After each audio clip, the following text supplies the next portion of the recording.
গত সৃজন রে দেখো চন্দ্র সূর্য তারা শূন্য ভরে।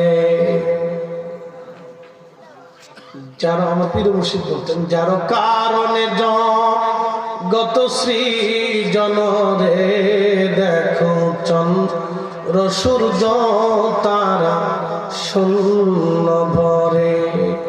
আসে অচল নিশ চলে ধরা ধরে নবী পদবিনে ভাব সবই মিশে।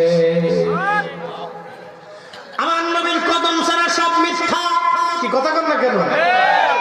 আমরা আবার নবীর সাহাবীরা রাসূল দেখে ঈমান আনছে। হযরত আবু বকর আল্লাহকে দেখে নাই, আবু বকর আগে নবী দেখেছেন, নবী চিনেছেন।